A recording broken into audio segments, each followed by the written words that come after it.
Welcome to FDVN channel, where we share legal English lessons, connect and together we build our English skills. In today's video, we want to talk about the structures of contracts.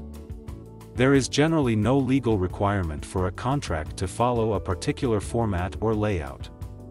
The exact structure used will vary according to the kind of document being drafted. However, most contracts follow a similar structure. As a rough rule, the structure of a typical contract is as follows: the names and addresses of the parties, recitals, definitions, conditions precedent, agreements, representations and warranties, boilerplate clauses, schedules, signatures, appendices. We come to the first section of the contract, the information of the parties.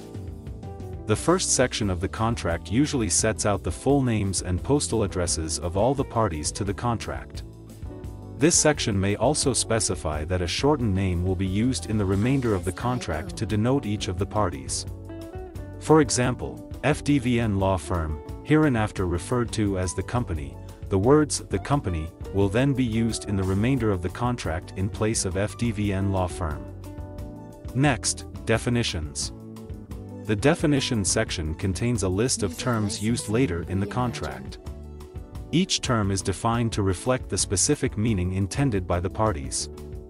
Here is an example of a definition. Here are some examples of definitions. Execution date shall mean October 3, 2005, the date of execution of this agreement. The definitions form part of the substance of the contract since they prescribe that certain words and phrases shall mean certain things.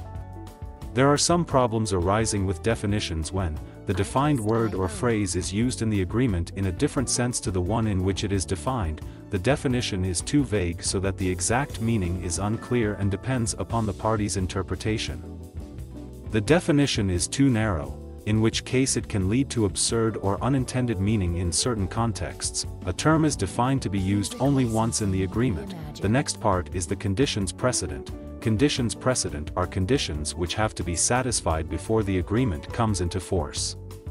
They are generally viewed as being outside the main terms of the contract. Contracts may stipulate that if a specified future event occurs during the term of the contract, then it will be terminated. This is considered a condition precedent. Then the agreements part. The agreement section contains the rights and obligations of the parties.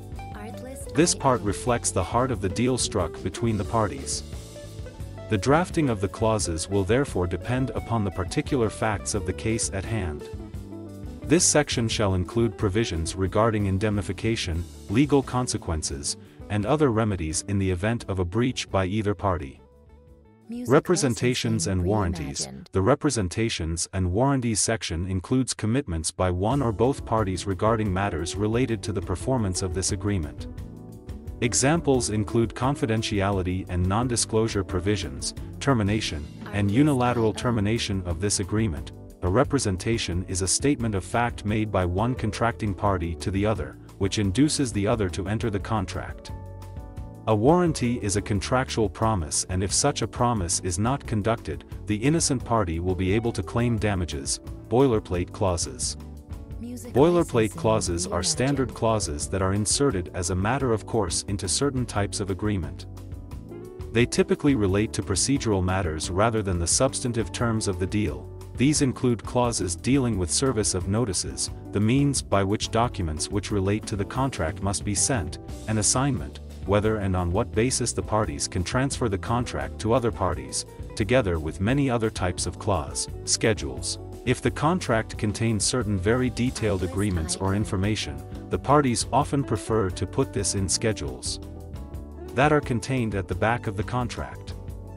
For example, if a contract must contain a very detailed price list for various kinds of goods sold under the contract, this content is typically included in the annexes to the contract, rather than in the main body of the contract. It should be noted that the stipulations contained in the schedules do form part of the substantive agreement between the parties. Signature section. The signature section comes after the schedules and before the appendices. The parties' names are usually printed together with the date of the contract, and the parties must then add their signatures to the contract.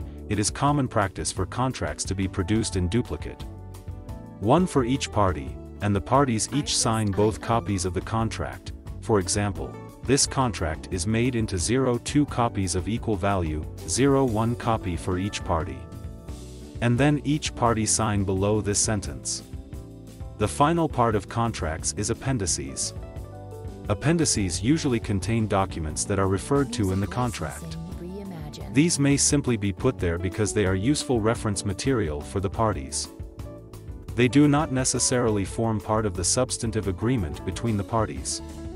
For example, in a contract for the sale of machine parts by one company to another, the appendices to the contract might contain detailed drawings or specifications for the machine parts for illustrative purposes. And that is the end of the lesson today. Please let us know if you have any question by sending question to our email fdmlawfirm@gmail.com or commenting below the video. Remember to subscribe, like and share this video if you find helpful in studying legal English. Thank you for watching.